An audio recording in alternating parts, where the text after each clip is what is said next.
Hi అండి. రాణమ్మ చేతి వంటలో ఈరోజైతే క్యాబేజీ పచ్చెనపప్పుతో కర్రీ అయితే చేద్దామండి.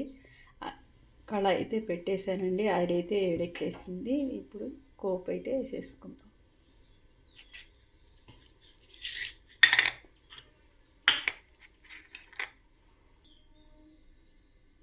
కోపు గింజలు అయితే వేసేసుకుందాం అండి. ఎండుమిరగాయలు, ఆవాలు, పచ్చెనపప్పు,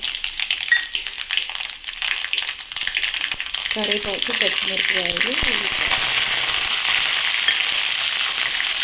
పోపు అయితే వేయిందండి. ముందుగానే సన్నగా తరిగి పెట్టిన ఈ క్యాబేజీ తరిగి అయితే ఇందులో వేసేద్దాం.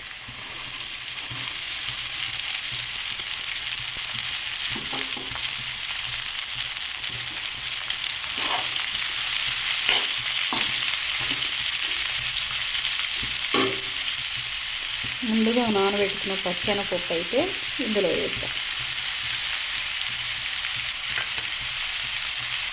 కొద్దిగా ఉప్పు కూడా వేసి వేగనిస్తాం.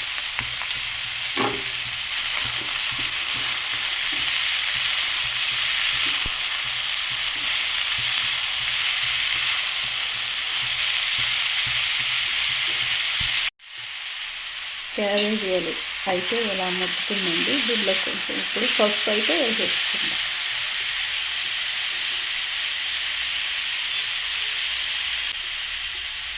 కొన్ని టమాటా ముక్కలు కూడా వేద్దాం.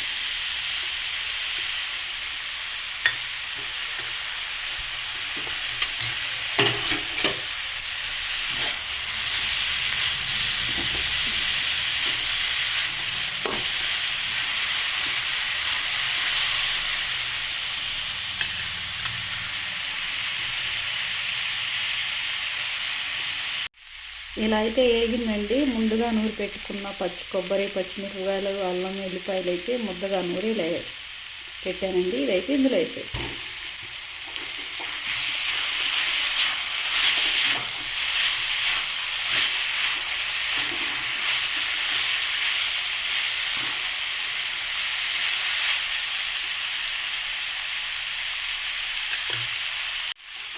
పచ్చిమిరపకాయల ముద్ద కూడా అయితే పచ్చి వాసన పోయేలాగా వేగిందండి. ఇప్పుడు ఇందులో అయితే కొత్తిమీర వేసుకుందాం.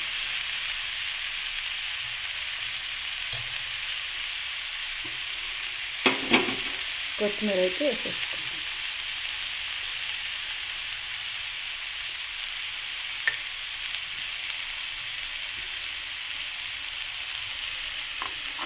ఇంతేనండి, ఎంతో ఈజీగా చేసే క్యాబేజ్ ఫ్రై అయితే రెడీ అయిపోయిందండి. ఇది రోటీలోకి, చపాతీలోకి, రైస్లోకి కూడా చాలా బాగుంటుందండి.